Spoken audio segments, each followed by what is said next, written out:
Bien, ante todo, muy buenos días con cada uno de los integrantes de este grupo, a nombre de la institución educativa particular La Católica. Vamos a continuar con el curso de literatura del presente año. Continuando con el curso de literatura, vamos a abordar el tema número 4, que lleva como título Teatro Griego 1. Ese tema está dirigido a los alumnos del aula Pre-3. Bien, tenemos en esta primera diapositiva la parte del contexto histórico. Es decir, mientras se desarrollaba el periodo ático en Grecia, ¿qué es lo que sucedía? Lo primero es que empezaban a crecer o a formarse con mayor intensidad las ciudades, lo que era el Estado. También es importante pues el siglo de Pericles, ¿no? Tenemos ahí en la parte superior a este gobernante griego llamado Pericles que apostó mucho por el arte y por la cultura. Es uno de los personajes pues que más apostó, de los gobernantes que más apostó por esta parte y que gracias a él pues Grecia tuvo un tiempo de apogeo y de deslumbrar a todos los estados por el arte y la cultura que había desarrollado. Se dio también la expansión comercial, más o menos el periodo ático I se da entre el siglo V y 323 a.C., que coincide con el ciclo de Pericles, y pues se da lo que era el culto al dios Dionisio, ¿sí? Dios de la alegría, del vino, que vamos a conocer el día de hoy también un poquito más. Dentro de las características de este periodo ático I tenemos las siguientes.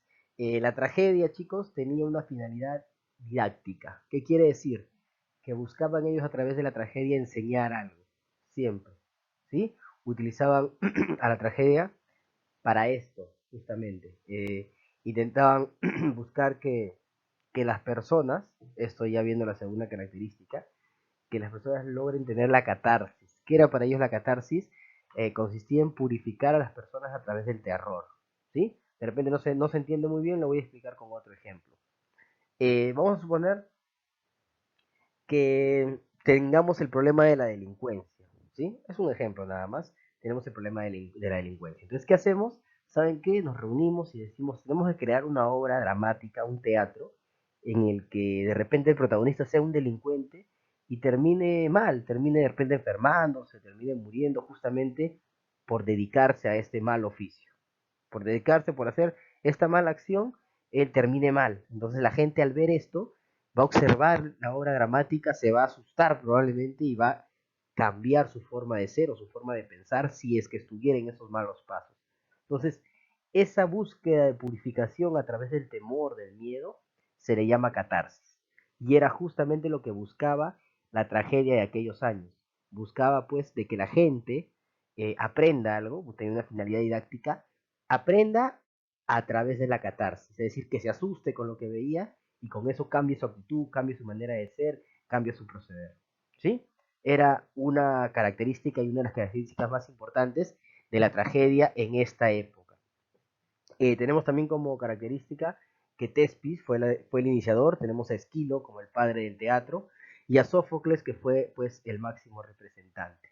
¿Sí? Las primeras obras teatrales o las primeras representaciones dramáticas se dan al dios Dionisio, que como les dije era el dios de la alegría, del vino. ¿Sí? Continuamos. Esquilo es el padre de la tragedia, es conocido como el padre de la tragedia.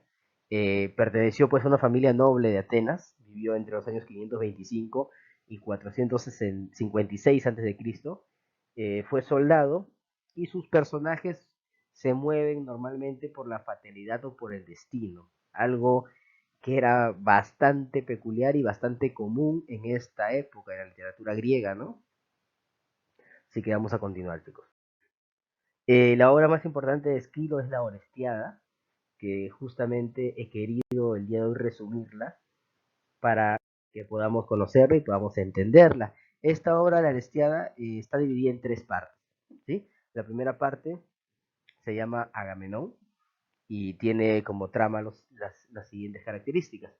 Agamenón pues regresa a su palacio de Arcos trayendo un botín. Recuerden que Agamenón pertenecía a los griegos y peleó en la guerra con Troya, ¿no? Guerra que ganaron los griegos.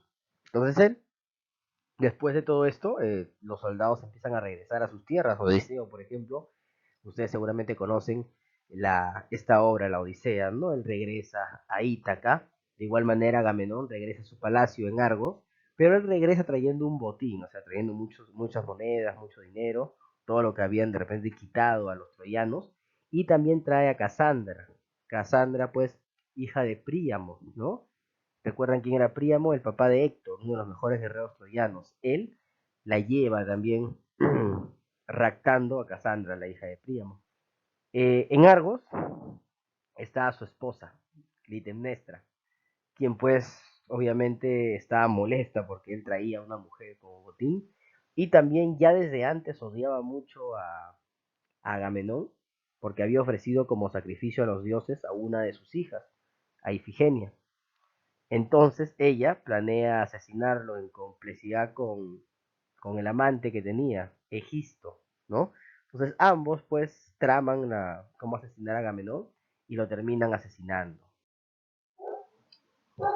En esa segunda parte, llamada Las Coéforas, habían pasado muchos años desde el asesinato pues de Agamenón y Orestes, que era uno de sus hijos, regresa para vengar la muerte de su padre.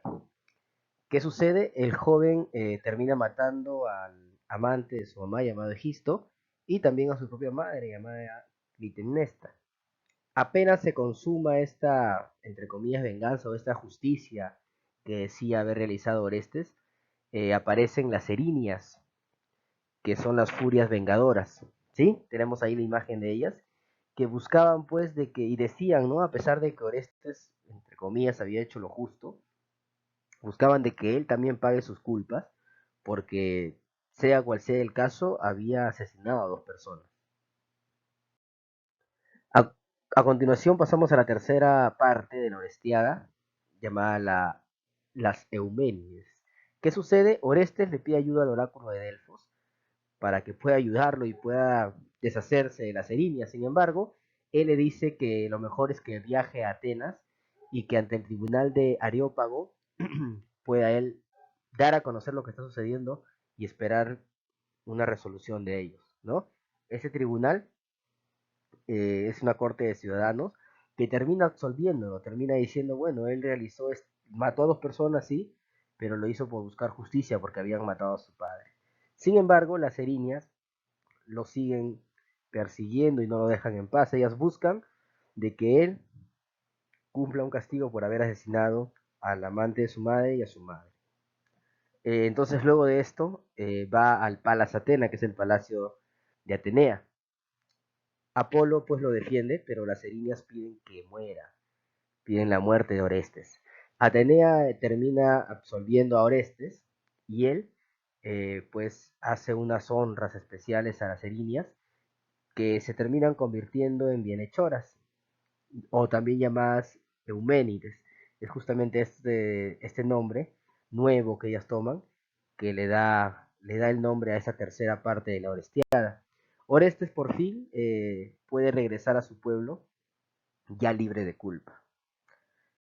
Entonces chicos, si se dan cuenta también la tragedia, también tratando de demostrar siempre una enseñanza, tratando de enseñarnos algo.